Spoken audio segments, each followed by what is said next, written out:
आज वार्षिक परीक्षेचा शेवटचा दिवस. मुलांमध्ये वेगळाच उत्साह संचारला होता. अभ्यासाच्या ओझ्याखालून मोकळं झाल्यासारखं वाटत होतं.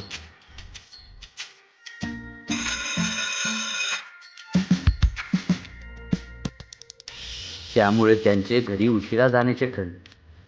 त्यांना जणू काही पक्षाच्या पिंजऱ्याचा दरवाजा उघडा असल्यासारखा वाटत होता. हे थांबा, काय झालं? आज आपण आपल्या बिल्डिंगच्या टेरेसवर भेटूया संध्याकाळी. चालेल चालेल हा? चालेल. चला.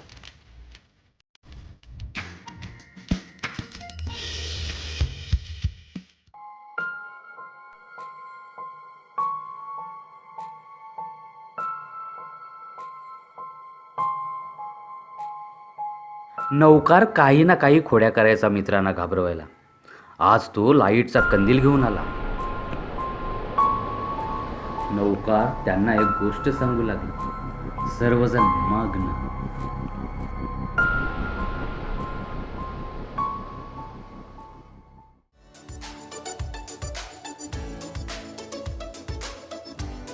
तेवढ्यात तेथे कर्नल काका आले.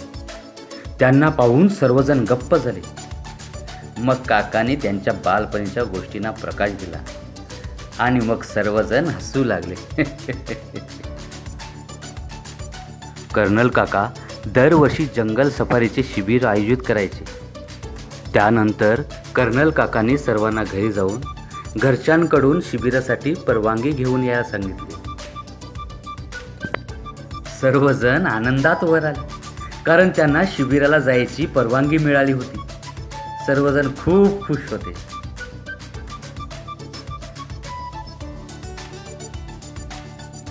सगळे जंगल सफारीचं स्वप्न बघत आनंदाने झोपी गेले होते. अचानक नौकरला जाग आली. त्याला तहान लागली होती.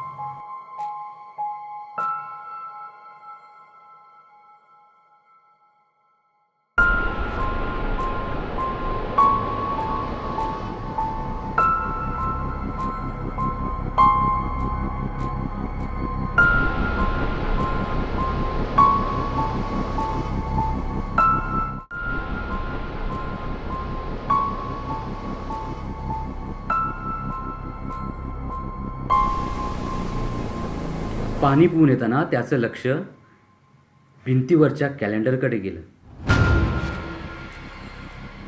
2 दिवसांनी अमावस्या होती. पहाटे लवकर उठून सर्वजण शिबिराला जाण्यासाठी तयार होते.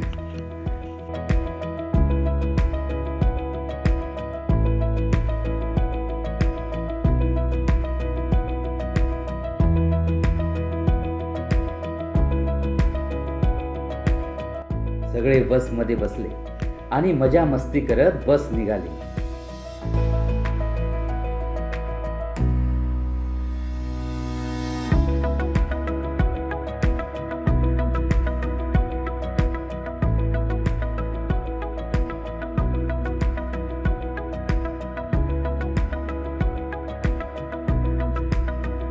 दुपार झाली. सर्वजण जेवणासाठी थांबले. तो धाबा त्या गावाच्या वेशीवर होता.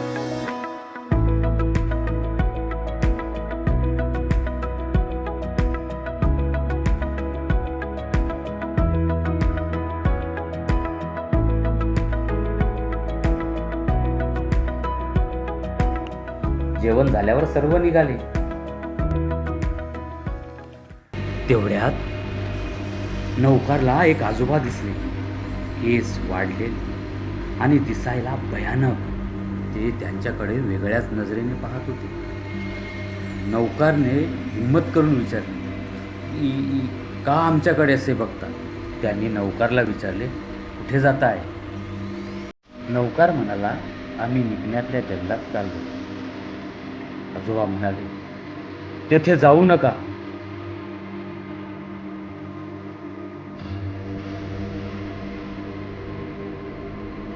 तेवढ्यात काय करतो रे तिकडे? अरे मी यांच्याशी बोलत होतो.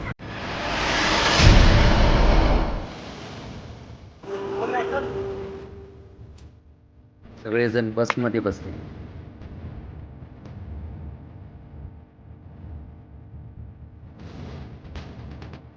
आणि बस पुन्हा आपल्या प्रवासाला निघाली. तितक्यात तेच आजोबा त्याला खिडकीच्या बाहेर दिसले. नौकार चवळा आष्टा मारू लागला. ते बघ खिडकीच्या बाहेर आहे, ते बघा.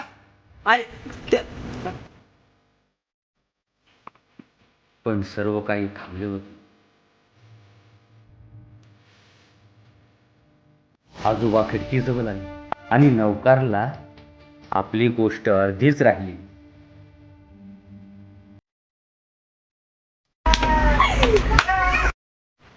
अरे तुला असं नाही वाटत की तुम्ही थोड्या वेळापूर्वी इथे थांबलेला होतात? नाही रे, तुला भास झाला असेल. अरे असं काय नाही.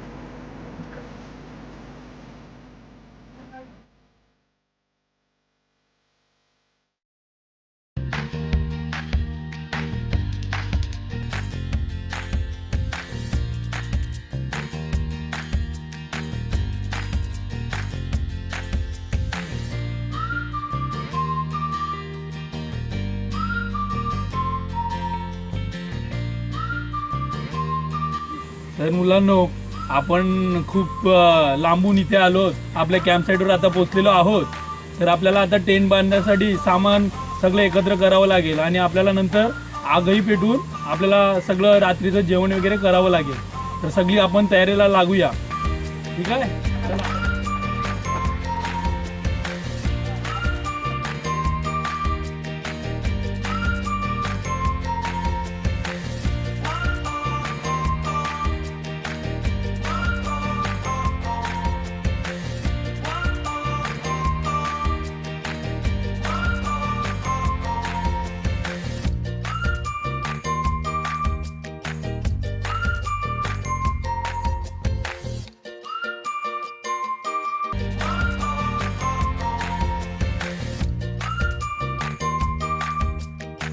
मुलांनो, आता आपलं जेवण झालेलं आहे.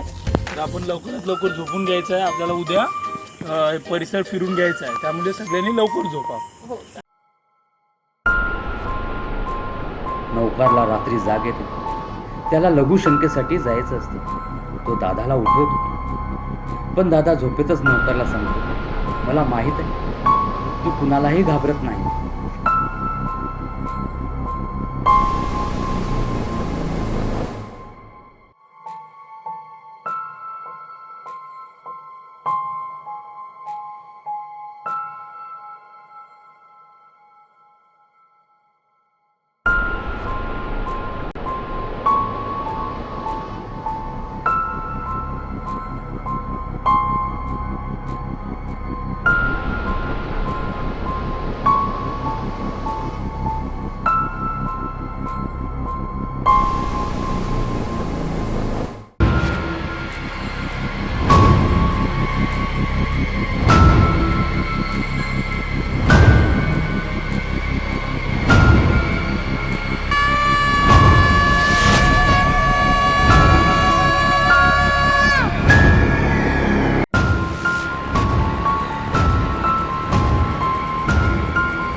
लवकर या.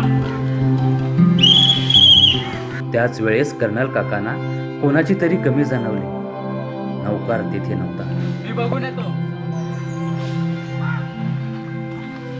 सर, अरे इकडे या. काय झालं? याला तर ताप आहे. कर्नल काकांनी त्याला बघितले आणि त्याची काळजी घेण्यास विद्यार्थ्यांना सांगितले. नौकार,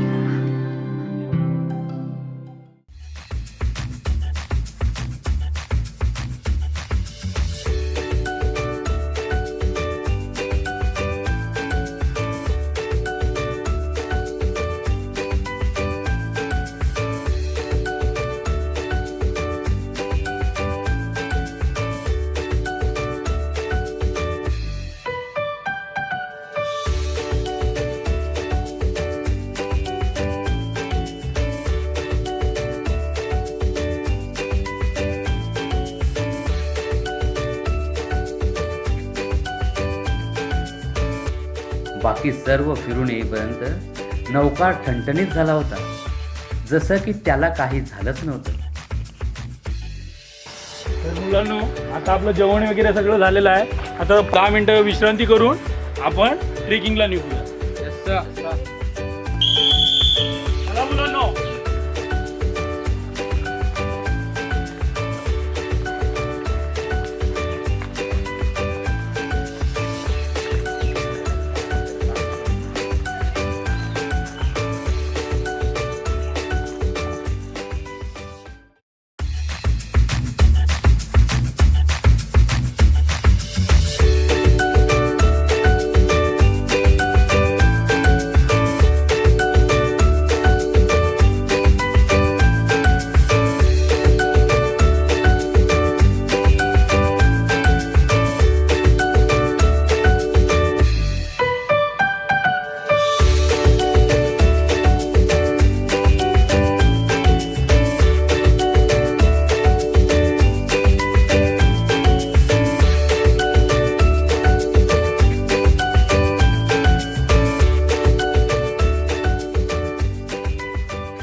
हाय, तू इकडे काय करते? इथेच असते. इकडेच असते.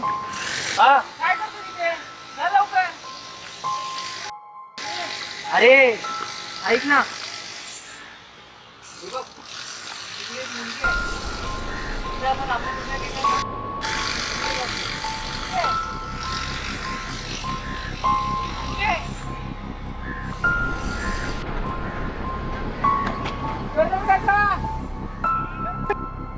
या घटनेनंतर नौकारला झटका बसला आणि बेशुद्ध झाला. त्याला दवाखान्यात नेण्यात आलं. 2 दिवसांनी उपचारानंतर त्याला घरी सोडण्यात आलं. इतका मस्ती करणारा मुलगा अचानक शांत का आहे? तेव्हा काय झालं रे?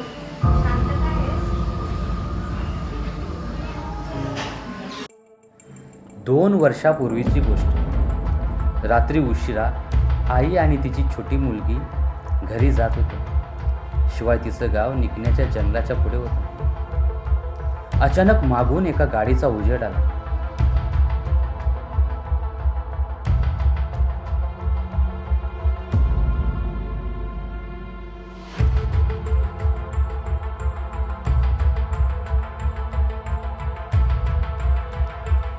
पण पाहिलं तर गाडीत सर्व पुरुषच होते. तितक्यात एक माणूस म्हणाला, ताई, तुम्ही इतक्या रात्री या चिमुरडीला घेऊन कुठे निघालात? आम्ही जंगलाच्या पुढेच चाललोय. तुम्हालाही सोडतो. तुम्ही आमच्या बहिणीसारख्या आहात. हे ऐकताच ती गाडीत बसली.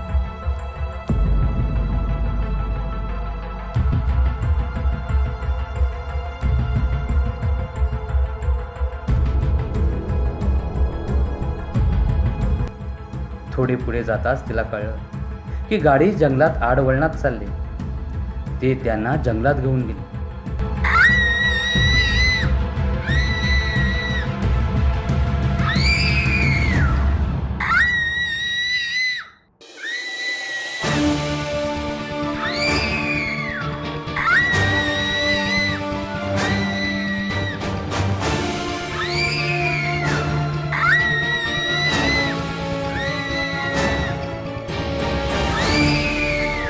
खजिन्यासाठी एक विधी केल्यावर त्या निष्पाप आई लेकीचा बळी दिला गेला.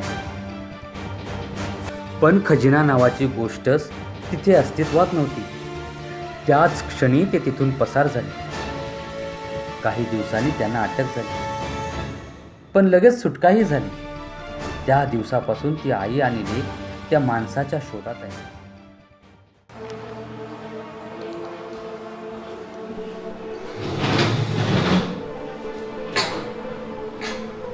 मी उद्या जाऊन रेकॉर्ड चेक करतो आणि तसं जर काही आढळलं तर आपण त्यांच्यावर नक्कीच कारवाई करू. कारण जे आपल्या मुलाबरोबर घडले ना ते इतर कोणाबरोबर घडू नये. जसं नौकारने सांगितलं त्यानुसार वडिलांनी शोध सुरू केला.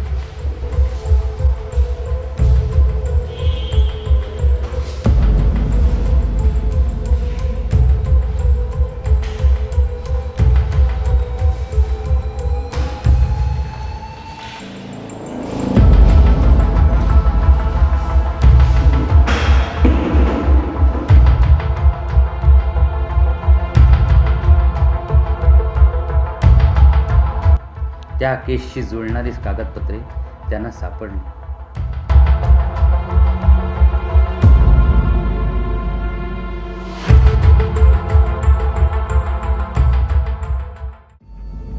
केस कोर्टात उभी राहील आणि गुन्हेगारांना शिक्षा झाली. 2 वर्षानंतर निकण्यातल्या जंगलात आता आनंदाने शिबिरे घेतली जातात.